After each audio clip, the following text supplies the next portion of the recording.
Bismillahirrahmanirrahim. Assalamu alaikum. I am Hassan Latif from lecturer of Computer Science. Today our subject is object-oriented programming. In this, we are going to discuss what is polymorphism. Polymorphism means one name, many forms. Polymorphism का मतलब क्या है कि one name and एक नाम उसके मतलब कि एक नाम उसके many forms हो, ठीक है. Polymorphism means one object behaving as multiple forms, one function behaving different forms. Polymorphism मतलब कि polymorphism में हमारे पास एक ऑब्जेक्ट जो है वो डिफरेंट फॉर्म्स के साथ मल्टीपल फॉर्म्स के साथ वो बिहेव कर सकता है, मतलब उसके साथ फंक्शन के साथ उसके साथ परफॉर्म कर सकता है. मतलब एक फंक्शन है, एक फंक्शन डिफरेंट फॉर्म्स में वर्किंग करता है. मतलब एक अलग लेट्स सपोज अगर आप polymorphism में एक फंक्शन डिक्लेयर करते हैं, ठीक है, तो एक फंक्शन क्या करते हैं वो डिफरेंट वेज से परफॉर्म करता है. In other words many forms of a single object is called polymorphism. अगर हम दूसरे अल्फाज में कहना चाहें हम कह सकते हैं कि many forms of a single object is called polymorphism. मतलब एक ऑब्जेक्ट मल्टीपल डिफरेंट फॉर्म के साथ काम कर सकता है. इसको हम बोलते हैं ऐसी टेक्निक को हम बोलते हैं जिस called polymorphism. Polymorphism is another most important feature of object-oriented programming. जैसे आप जानते हैं कि polymorphism हमारे पास जैसे हमारे पास encapsulation है, inheritance है, उस तरह polymorphism हमारे पास बहुत इंपॉर्टेंट फीचर है object-oriented programming का. Poly means many and morphism mean forms or shapes.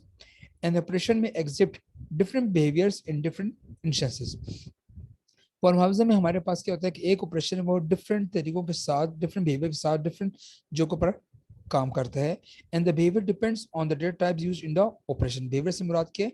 Behaviour से मुराद हमारे पास ये कि मतलब कि एक जो हमारे पास जो एक फंक्शन है, ठीक है, एक फंक्शन है वो डिफरेंट ऑपरेशंस में मतलब डिफरेंट डेटा टाइप्स, मतलब अगर एक फंक्शन है अगर वो उसके डेटा टाइप चेंज है डिफरेंट डेटा टाइप्स के साथ डिफरेंट ऑपरेशंस को परफॉर्म कर सकता है. polymorphism is extensively used in implementing inheritance. ठीक है, polymorphism का inheritance को implement करने में इसका बहुत ज्यादा इस्तेमाल है. polymorphism achieved by means of virtual function. Basically polymorphism को हमने polymorphism का जो यूज किया गया है polymorphism को अचीव किया गया है virtual function का यूज करने के लिए. मतलब virtual function में polymorphism का बहुत अहम रोल है, इसलिए इसको अचीव किया गया है. नाउ एग्जाम्पल देखते हैं कि रियल लाइफ में polymorphism की क्या एग्जाम्पल है. जैसे मैंने बताया आपको कि एक फंक्शन है वो डिफरेंट फॉर्म्स में डिफरेंट बिहेवियर के साथ काम कर सकता है. इस तरह ऊप के अंदर मतलब हम कहते हैं कि अगर एक ऑब्जेक्ट है या एक फंक्शन है वो डिफरेंट बिहेवियर के साथ काम कर सकता है, यूज उसको डिफरेंट बिहेवियर के साथ डिफरेंट सिचुएशन में डिफरेंट इंस्टेंस के साथ उसको यूज कर सकते हैं. अगर हम रियल लाइफ एग्जांपल देखें आपको ज्यादा क्लियर करने के लिए कि polymorphism का रियल लाइफ में यूज कैसा है उसका देखिए. जैसे for example a teacher behaves with student, a teacher behaves with his और हर सीनियर्स. अब एक एम्प्लॉय उसका लेट्स सपोज उसका डेजिग्नेशन इंसान उसका डेजिग्नेशन टीचर है. अब टीचर का स्टूडेंट के साथ अलग बिहेवियर होता है और उसका अपने सीनियर्स के साथ अपने कॉलीग्स के साथ उसका अलग बिहेवियर होता है.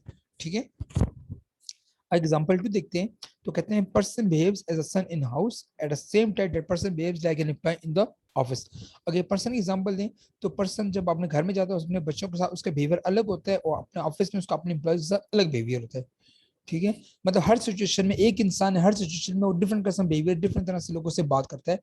इसी तरह polymorphism में ऊप के अंदर हमारे पास जब एक फंक्शन डिफरेंट सिचुएशन में डिफरेंट क्लासेस में डिफरेंट ऑब्जेक्ट के साथ मिलकर जब डिफरेंट बिहेवियर के साथ वो एग्जीक्यूट होते हैं तो ऐसी टेक्निक को हम बोलते हैं जिस called polymorphism.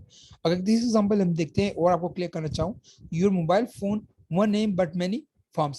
Let's suppose a mobile can work as a phone. It can also work as a camera. It also can work as a. You can also use mobile as a MP3 player. अब एक mobile उसको आप as a phone भी use कर सकते हैं, as a camera भी use कर सकते हैं, एज MP3 प्लेयर भी यूज कर सकते हैं. तो हमारा big example see real life में polymorphisms की. आइए देखते हैं पॉइंटर टू ऑब्जेक्ट्स. मतलब के थोड़ा सा एक बीच में टॉपिक ही बताता हूँ, आगे बताऊंगा इसका इस्तेमाल कैसे. मतलब आप पॉइंटर को एज ऑब्जेक्ट भी यूज कर सकते हैं. अब कैसे यूज कर सकते हैं देखते हैं. कहते हैं a pointer can also refer to an object of a class. Pointer को आप एक क्लास के अंदर एज ऑब्जेक्ट इसको यूज कर सकते हैं. The member of a class can be access through the pointer the class. किसी भी क्लास का कहते हैं member of the class can also be access. किसी भी क्लास के अंदर उसके मेंबर्स को आप पॉइंटर के थ्रू भी उसको एक्सेस कर सकते हैं. The arrow symbol this symbol is also used to access the member of the class. जब आप पॉइंटर यूज करोगे, ठीक है, तो उसके लिए आप जो ऑपरेटर यूज करोगे वो ये एरो सिंबल है. इसको आप मेंबर्स को एक्सेस करने के लिए आप यूज कर सकते हैं क्लास के अंदर. The arrow symbol is a combination of hyphen and a greater than sign. जो हमारे पास एरो बेसिकली ये कैसे बना हुआ है, ये हाइफन का सिंबल, हाइफन और ग्रेटर देन सिंबल को जब हम मिलाकर लिखते हैं तो ये हमारे पास बन जाता है एरो, जो कि हम यूज करते हैं पॉइंटर पे किसी भी क्लास के अंदर मेंबर को एक्सेस करने के लिए। This symbol is also known as member access operator. और जो हमारे पास जो ये ऑपरेटर है, इस ऑपरेटर की बात करें जो हाइफन और ग्रेटर साइन के से मिलकर बना है, इसको मेंबर एक्सेस ऑपरेटर भी बोलते हैं। अब सिंटेक्स देखते हैं। The general syntax of accessing a member of a class to which pointer is as follows। वो क्या हमारे पास ये लेट्स सपोज ये पॉइंटर और आगे ये सिंबल है और फिर क्लास मेंबर। पॉइंटर आप उसका पॉइंटर क्लास पॉइंटर का नेम, फिर मेंबर लोग ये ऑपरेटर लोगे और फिर क्लास मेंबर। जैसे पॉइंटर किसी चीज को रिप्रेजेंट कर रहे हैं उस ऑब्जेक्ट के नेम को, जो ये सिंबल है ये रिप्रेजेंट किसको कर रहा है, it is the member access operator and it is used to access the member of the object through the pointer। and what is class member, it is the name of a class member to be accessed। ये उस class का name है जिसको members को आप access करना चाहेंगे। Example देखते हैं, एग्जांपल से इसको ज्यादा क्लियर हो जाएगा आपको। एग्जांपल में हमने क्या किया, हम दो हेडर फाइल डिक्लेयर किए, हमने क्लास डिक्लेयर किया, इस क्लास का नाम हमारे पास पीटीआर है, ठीक है, शॉर्ट फॉर्म में लिखा है पॉइंटर को। इस क्लास के अंदर जो पीटीआर की क्लास है इसके अंदर हमने एक डेटा मेंबर लिया है जो हमारे पास नेम है, एक हमने डेटा मेंबर लिया एज, एक नेम हो गया और एक एज, नेम की डेटा हमारे पास कैरेक्टर है, एज की डेटा हमारे पास क्या इंटीजर। एक फंक्शन लेते हैं, मेंबर फंक्शन लेते हैं, इसका नाम हमारे पास क्या है, गेट, ठीक है। जब गेट एग्जीक्यूट होगा तो उसकी बॉडी में क्या आएगा, इसकी बॉडी में आएगा इंटर नेम और इंटर एज। यूजर से उसका नेम पूछा जाएगा, उसकी एज पूछेगी। एक दूसरा फंक्शन ले रहे हैं हम डिस्प्ले। डिस्प्ले में क्या होगा, डिस्प्ले की बॉडी में क्या है, आपने यूजर से नेम लिया उसको डिस्प्ले करेगा और जो आपने यूजर से एज ली पूछी है उस एज को डिस्प्ले करेगा। यहाँ पर हमारे पास बॉडी क्लोज होती है, जो पॉइंटर की क्लास है, जो क्लास आपने डिक्लेयर की थी, ये क्लास यहाँ पर क्लोज होगी सेमीकोलन के साथ। मेन की बॉडी स्टार्ट होती है। मेन की बॉडी में क्या कहते हैं, सबसे पहले नॉर्मल तो हम क्या करते थे कि नॉर्मल हम यूज करते थे, ऑब्जेक्ट हम क्रिएट करते थे with help of class name. तो क्लास नेम हम सिंपल हम क्या करते थे, सिंपल हम जब ऑब्जेक्ट क्रिएट हम कहते थे पीटीआर, उस ऑब्जेक्ट का नाम।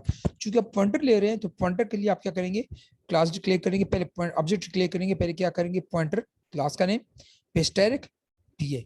ये किसी को रिप्रेजेंट करके कहते हैं pointer class is defined and P is declared as pointer object. ये पॉइंटर क्लास का नेम है और जो स्टैटिक पॉइंटर है ये पॉइंटर यूज हो रहा है, वो यूज हो रहा है एज एन ऑब्जेक्ट, मतलब ऑब्जेक्ट के बजाय आप पॉइंटर को एज ऑब्जेक्ट यूज कर रहे हो, ठीक है।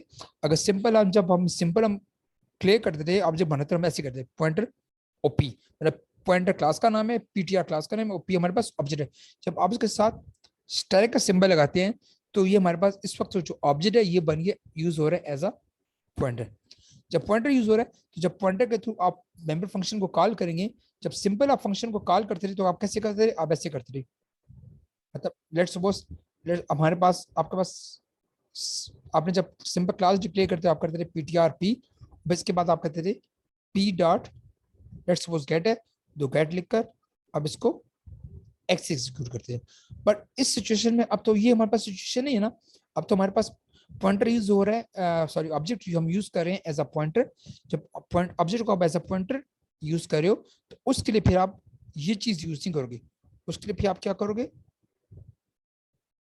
उसके लिए फिर आपको तरीकेकार के उसके लिए तरीकेकार के आप जो आपने ऑब्जेक्ट लिए हैं पी, पी के साथ ये आप एरो सिंबल लोगे और फिर गेट।